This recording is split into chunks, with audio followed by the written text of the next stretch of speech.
Վաճառվում է, բաճի մարդիկ սրնա հավատեն, հավատում են նման հիմարությունների։ Ոչ ոք չի կարող երկու տիրոջ ծառայել։ Կամ մեկին կատի եւ մյուսին կսիրի, կամ մեկին կմեծարի եւ մյուսին կարհամարի, գրված է Աստվածաշունչ Մատյանում։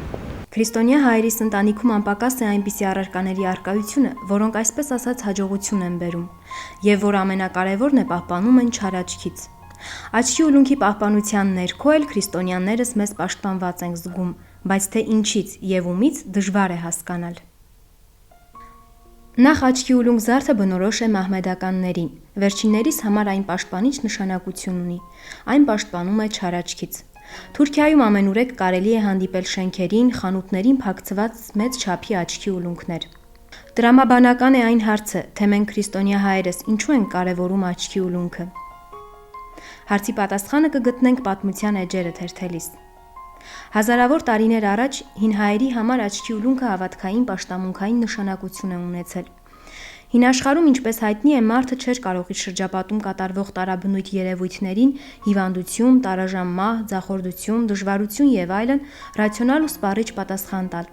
Այս ամենը իր պատասխանն էր գտնում կրոնական այնպիսի գաղափարախոսությամբ, ինչպիսին էր բարու եւ չարի պայքարը։ Մարդիկ հավատացած էին, որ օդի ամեն մի մասնիկը հագեցած է դևերով, չարաճ կոչվող ոգիներով, որոնք ամեն կերպ ջանում են ցավեցնել մարդուն, վնասել, խայթել ու որոգայթ լարել նրա դեմ։ Ահա եւ մարդու կյանքի տարաբնույթ դժբախտությունների մեղավորը մշտապես համարվում էին չար ոգիները։ Հայերը չար ոգիներին պատկերացնում էին գունավոր, կանաչ զմրուխտյա կամ կապույտ աչքերով։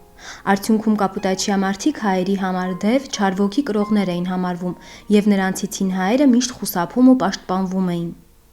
Այս չար աչքի, չար ոգիների դեմ հայերը պայքարում էին տարբեր ձևերով, որպեսզի չար աչքը չվնասի ընտանեկան անդորը կամ խաղաղությունը, հայերը տան շեմքին կպցնում էին փուշ, ասելով թե չար աչքին չար փուշ, նշանակում է սա, որ այն մարդիկ, ովքեր ունեն չար աչքով հակում, պետք է իրենց աչքը դուրս գար։ Նաև առաջարկվում էր հետևյալ լուծումը՝ չար հոգիների դեմ պայքարելու համար տան շեմքին ամրացնում էին աչքի ուլունք։ Անգամ 19-րդ դարում վասպուրականում մարդիկ հագնում էին կապույտ զգեստներ, կամ էլ այնպիսին պետք է լիներ զգեստը, որ անպայման կապույտ տար պարունակեր, պաշտպանելու տփխի կոչվող չար ոգուց։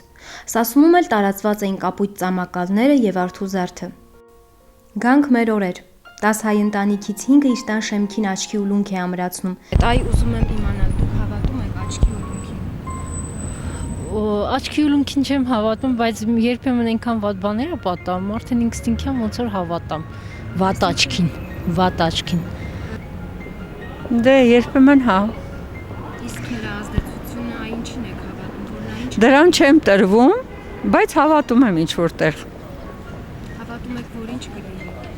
Որ ամեն ինչ լավ կլինի։ Աչքի ուլունքի միջոցով։ Հա, հավատում եմ ամեն ինչ լավ կլինի։ Աչքի ուլունքին այո։ Հավատում եմ։ Որ ինչ է անում աչքի ուլունքը։ Աչքի ուլունքը չար աչքերից երեխաներին հեռացնում, ասում երեխաներին որ կապում են, ասում երեխաներին չար աչքերից հեռացնում։ Կիրառում եք։ Այո։ Ունեք ձեր ծառը։ Ունեմ։ Հավատում եմ։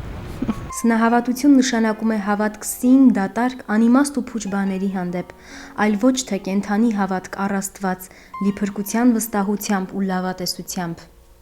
Մեզանից շատերը դժվար իրավիճակում Աստծուն վստահելու եւ Աստծուն աղոթելու փոխարեն վստահում են աչքի ուլունքին եւ երկրպագում են այն, ամրացնելով իրենց տան շեմքին, ավտոմեքենայում, անգամ նորածին երեխաների հագուստներին։